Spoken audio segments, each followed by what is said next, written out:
Gracias por continuar con nosotros. Mire, con el decreto presidencial para el uso de las Fuerzas Armadas en temas de seguridad pública, el gobierno regresa a las estrategias del pasado para disminuir la violencia, o bien es un asunto de acotarlas, como dicen los seguidores de la 4T. De esto nos hablará esta mañana nuestro colaborador Edgar Olivares. Edgar, te saludamos con muchísimo gusto. Adelante. ¿Qué tal, Ceci? Te saludo con mucho gusto, al igual que a todo el público de Señal Global.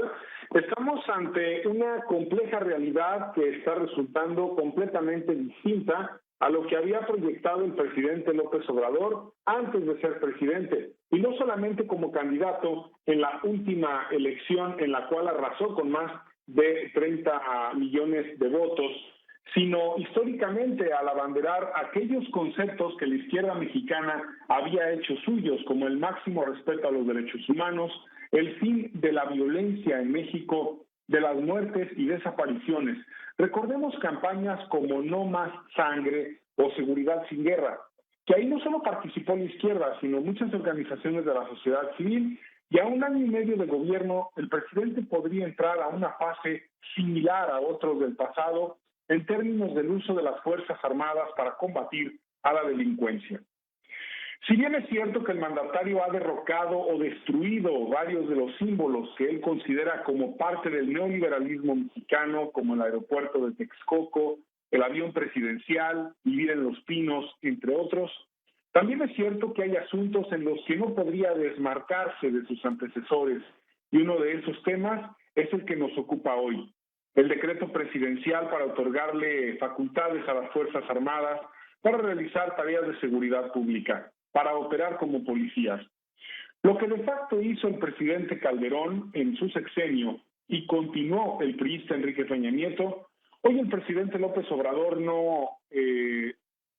hace de manera oficial, respaldado, sí, por una ley que además creó la Guardia Nacional, y con ese respaldo legal firma el decreto para mantener al ejército en las calles y le da facultades para hacer detenciones y hacer cualquier acción de seguridad pública hasta 2024,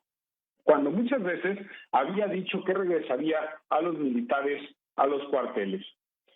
Quienes han apoyado el proyecto de gobierno de la Cuarta Transformación dicen que lo que está haciendo es acotar justamente el trabajo militar con fecha de caducidad en 2024, darle un marco jurídico para su actuación. Sin embargo, esa es la interpretación más suave del tema. Hay otras interpretaciones con las cuales yo coincido más, y creo que sí tiene que ver este decreto con una imparable violencia en México. Existe la gran posibilidad de que algunos de los asesores del presidente estén viendo en la inseguridad y la violencia la gran amenaza contra el proyecto de la Cuarta Transformación.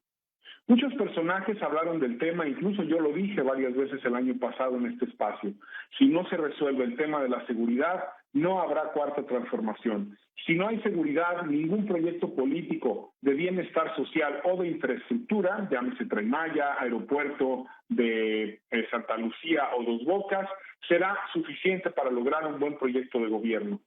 No habrá un parteaguas en el país si no se reducen a niveles muy importantes los índices delictivos, no solamente los homicidios dolosos ocasionados por la lucha de cárteles del narcotráfico, sino delitos como el feminicidio, el robo a persona, a negocios, a casa habitación, asaltos, extorsiones y secuestros.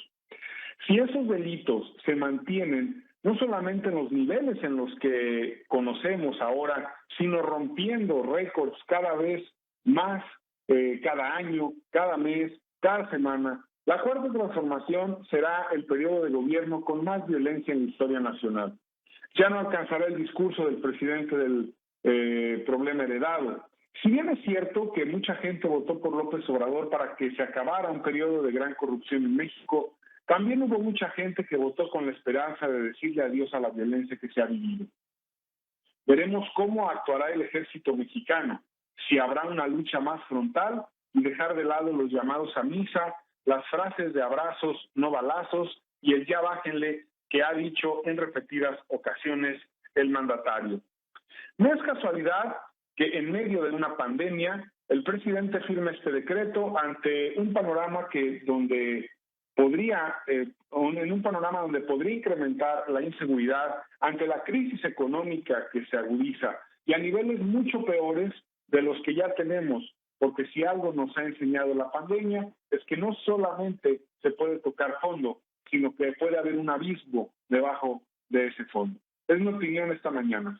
Edgar, si estamos hablando de una militarización en el Estado mexicano. Es que eso es lo que vamos a averiguar en las próximas semanas. Yo lo que creo es que este decreto, más que pasar por un tema de darle una formalidad jurídica o una fecha de caducidad al ejército, sí pasa por una mayor presencia de los militares en las calles, sí pasa por una lucha más fuerte contra el crimen organizado, porque con todos estos llamados a misa que hacía el presidente, con este llamado a que ya le bajaran, a que le hicieran caso a sus mamás y todo esto, realmente esa estrategia, si la pudiéramos llamar estrategia, que me parece que no lo es, pero aún así todo esto no funcionaba, y no solamente no funcionaba, sino que la delincuencia está actuando con más determinación que nunca y sin nadie que le ponga freno. Me parece que el presidente podría estar dando un giro en su estrategia, pero eso solo el tiempo lo dice. ¿Qué diferencia podemos encontrar con lo que está haciendo actualmente el presidente Andrés Manuel López Obrador,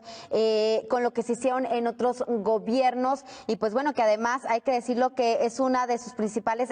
es contrario a una de sus principales propuestas de campaña de regresar el ejército a los cuarteles, Edgar. Exactamente, el presidente López Obrador se está contradiciendo y lo hace seguramente porque sabe perfectamente que la violencia no está reduciéndose, no hay manera de reducir la violencia y a lo mejor está viendo en el uso del ejército la posibilidad por lo menos de contenerla. Y hay otro tema también. El presidente nos prometió que todos los días a las 6 de la mañana tendría una reunión de seguridad para reducir la violencia. Estas reuniones, que ni siquiera sé si se siguen llevando a cabo, lo que estamos viendo es que no han funcionado este seguimiento puntual de la inseguridad. Ya el presidente no está hablando del tema y me parece que lo que pudiéramos estar viendo ahora es el descanso en el ejército para que ellos traten de resolver el problema. Edgar, ¿puede ser una presión por parte de los militares, una exigencia del mismo ejército y puede existir una pugna entre, pues bueno, los aparatos de seguridad del Estado por parte, pues bueno, del secretario de Seguridad y los comandantes, pues bueno, los principales jefes del ejército en México? Mira,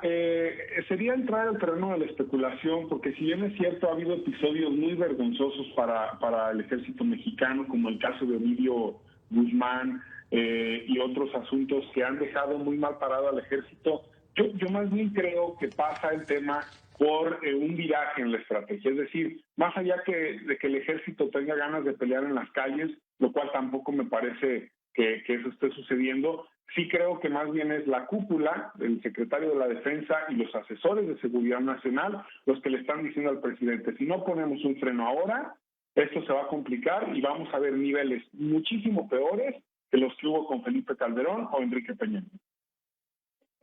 Va a acudir a la Suprema Corte de Justicia de la Nación para bloquear este decreto del presidente Andrés Manuel López Obrador sobre el uso de las Fuerzas Armadas. ¿Podrán frenarla? Bueno, va a ser muy complicado, yo creo, porque recordemos que hubo justamente en el comienzo de la Guardia Nacional, hubo un marco jurídico para que incluso la Guardia Nacional, aunque con mando civil, tuviera la posibilidad de seguir actuando con elementos de la milicia hasta 2024. Entonces, yo creo que no la van a poder frenar y además me parece que en este tipo, aunque perdió la ley Bonilla, y que me parece que el presidente estuvo de alguna manera de acuerdo con eso, para no mandar una mala señal, también el presidente ejerce influencia en la Corte y me parece que esta decisión no tan fácil se la van a echar para atrás. Perfecto, Edgar, te mandamos un abrazo, muchísimas gracias.